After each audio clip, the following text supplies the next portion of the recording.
Hello. Okay, Ahsoka Episode 8, The Jedi, the Witch, and the Warlord. This episode for me, out of the 8 episodes, was definitely the weakest. I still had fun with it. I still found the episode to be quite entertaining.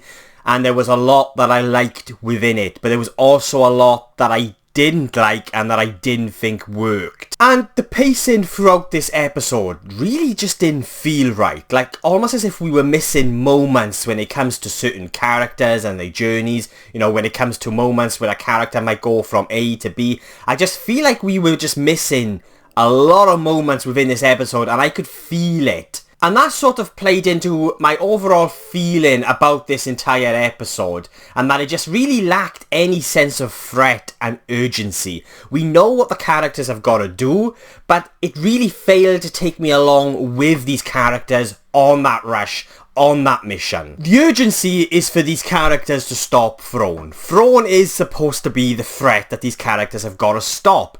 But it all just felt a little flat. Like, I really wanted to be there within the situation alongside Ahsoka, but I just felt nothing. And I think a lot of this is due to how the episode plays out, and even maybe just the last 3 episodes, to be honest. Or would this episode have worked better if it had more meat within it, and when it came to the characters, and just sort of having these moments where it builds up to create this momentum, to start creating this energy towards them trying to stop Thrawn, maybe. Thrawn. I really liked how the character of Thrawn came across and how he was portrayed within the last episode. I really liked what Lars Mikkelsen was doing with the character, and in episode 7 we did get good insight into how the character of Thrawn operates.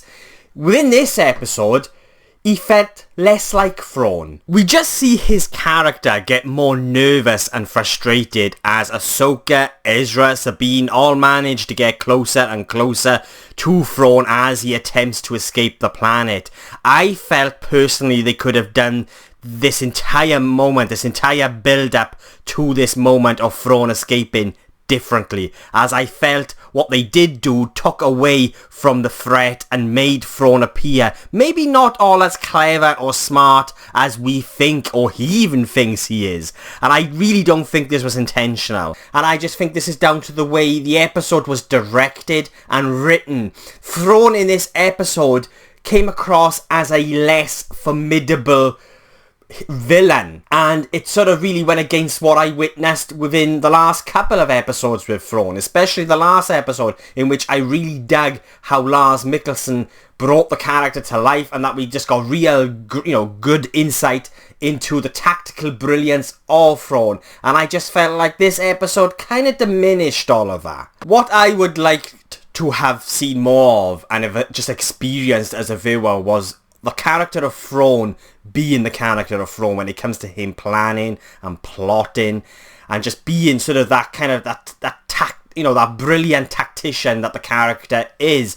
And I'm thinking more of along the lines of the Joker with the Dark Knight. So we've got these characters trying to get from point A to point B to point C, but they're constantly being misled, and we just don't expect it as viewers even. So we get to really sort of get immersed and trapped into that web of deceit and just being misled by the character of Thrawn. I really wanted more of that, and I think that would have added a lot more, not just to the character of Thrawn and just giving that sort of character that kind of more formidable presence, but it would have just added a little bit more depth and meat and added to the sense of urgency and threat that I felt the episode really, really needed. And there's just a couple of decisions they make with certain characters that I just hope wouldn't have happened, and they happen. So it's like Sabine, she uses the Force, and yeah, the moment is somewhat cool, but I would have really rathered it if the character of Sabine was never actually able to use the Force. It would have felt right to me. It would have felt more natural. And then you've also got that moment where Ezra manages to get onto the Star Destroyer by Sabine sort of Force pushing him on or aiding him with the Force. And again, it's like, it just didn't work for me, because for one, all of a sudden Sabine is able to use the Force like she's been using it forever, And I just think it would have worked better if Sabine was the one that had actually got onto the Star Destroyer and Ezra was to remain on the planet with Ahsoka. I felt that would have put the characters in a much more unique and interesting situation leading into a possible second season, for me personally anyway. This episode for me does actually have some of the best choreography within the entire season, and that's the duel with Elsbeth and Ahsoka.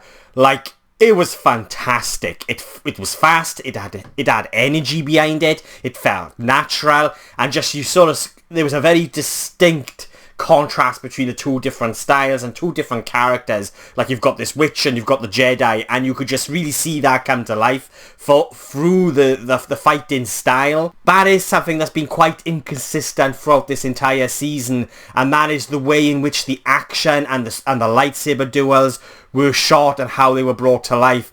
There are a few episodes within this season where they felt clunky and they just didn't quite work for me, and they felt a little bit too planned out, but then you've also got episodes then, and just down to the way in which certain episodes were shot and just how those lightsaber duels played out were very effective. They felt more natural, they had more energy. So yes, the season overall, when it comes to how a lot of the action was shot, was very inconsistent. I feel like episode 7 probably had some of the best action when it comes to the way in which it was shot and how it played out. It actually made the actress who's playing Sabine look as if she was actually trying and had somewhat of energy behind her, because her character and just the way she was brought to life by the actress just didn't work for me. Whenever she's in a certain scene, whether it be an action scene or a fight scene, her entire performance throughout this season lacked energy, and it lacked emotion, it lacked weight. But when it comes to Rosario Dawson, I think she was perfect. I absolutely love Rosario Dawson as Ahsoka. I love how she portrays and carries her character throughout this entire season. You could see and sense so much from her character and how her character's feeling from just how she carries herself, and especially with the fight scenes like the duels, she manages to show and express so much emotion when it comes to these fight scenes, whether it be with Baylan or Elsbeth. I just love, there's just so many shots that I'm just like, wow, she says so much for what she's conveying through her emotions. Yeah, I just really like what Rosario Dawson has done with the character. There is a lot that I liked about season 1 of Ahsoka. It takes me back to being a kid again, watching A New Hope for the first time on VHS, and I felt like this show really did a good job at mirroring and honouring both the prequels and the trilogy in a way that just felt right. And it did. It made me feel warm and fuzzy because it took me back to being a kid again. It felt nostalgic, but everything was done in a way that was right, and it serviced the story in a way that felt natural. When it comes to Lars Mikkelsen as Thrawn, I'm still on the fence. Don't get me wrong, I personally think Lars Mikkelsen is a great actor and he does a great job with providing the voice for the character, but I'm still not 100% sure if he was the right actor to bring this character to life in live adaptation form. I'm really not sure. And the reason why I'm so conflicted is it's because there's a lot that I liked what he was doing with the character, especially episode 7. I think that was probably my favourite episode with the character of Thrawn, because just with what he was doing, and he really sort of played into what makes Thrawn from like what I know as a fan from reading the original trilogy by Timothy Zahn. I think he was really bringing that aspect of the character to life beautifully, but still I'm just a little bit on the fence with Lars Mikkelsen playing this character. One of the big highlights for me with this season, one of the things that I really loved, was Kevin Kiner's score. It is gorgeous. Like, the music within this series was simply beautiful. It captures the essence and the magic of Star Wars, classic Star Wars, but it also sounds new and different, but it just retains that classic Star Wars vibe about it.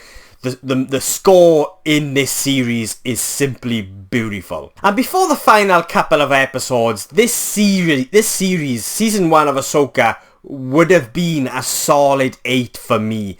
But after the final, for me personally, I don't think it quite stuck the landing as smoothly as it could have. The season overall is good. I really, really enjoyed it. I liked it. But I can't say I loved this show. But I definitely enjoyed it a hell of a lot. In a way, I feel like episode 8 highlighted a lot of not just the things I liked about the show, but a lot of the things that I didn't like and just didn't quite work. And as I'm watching them episode by episode, they were kind of minor gripes, but then as I've reflected on the season as a whole, it's kind of really, I'm able to see what really didn't work in this series. And I just feel like we needed more moments with certain characters, like this one particular moment with Ezra and Sabine, and they those two characters reuniting, and that was one of my problems with this show as a whole. There are moments that just really lacked emotional weight and impact,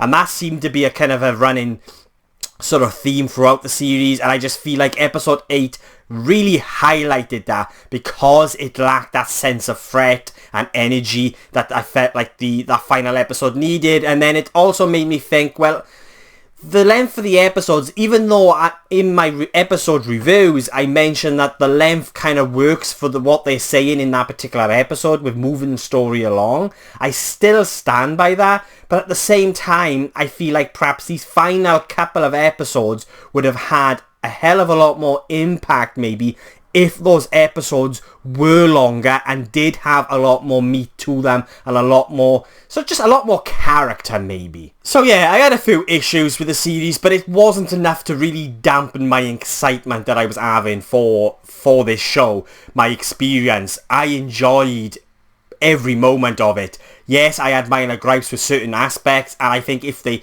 tweak those, I think we could really well be in for a fantastic second season. I really thought that this would have led into the film, but the way in which it sort of leaves us, I got a feeling we're definitely going to get a second season. I hope so anyway, and I hope we get a continuation of the characters of Baylan and Shin, because again, we don't really get an awful lot of them in episode 8, and those two characters for me were some of the most compelling and interesting characters within this season. I really love what Ray Stevenson has done with this character, and I don't really want to talk about right now on who's going to recast him. There are a couple of ideas or sort of actors that I can think of that could, but I just really want us to kind of look back on this show and just really celebrate what Ray Stevenson did within this series, because how he brought this character to life was simply beautiful. So yeah, they are my thoughts on season 1 of Ahsoka, and I'm going to be giving Ahsoka season 1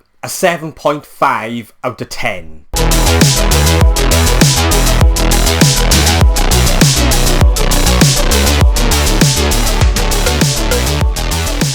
So yeah, they are my thoughts on season 1 of Ahsoka. I was really looking forward to it. I enjoyed it a hell of a lot. But what did you guys think? Did you love it? Did you hate it? Did you disagree or agree with anything I've said? Then please let me know in the comments below, and let's get a discussion going. And if you've made it this far into the video, then thank you so much. I really do appreciate it. If you want to see future reviews from just some random Welsh geek ramble on, then please hit the subscribe button. It will mean an awful lot to me. My next movie review will be for Blackberry and Some Other Hood.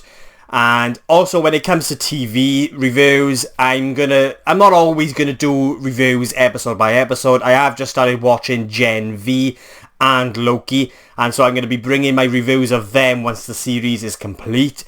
What I will say is Gen V is fucking brilliant, and that first episode of Loki I absolutely enjoyed. Loki is one of my favourite Marvel TV shows. I really liked that first season, so yeah. So that's what's lined up. Thank you guys for watching. I really do appreciate it, and I'll be catching you guys soon, and may the Force be with you.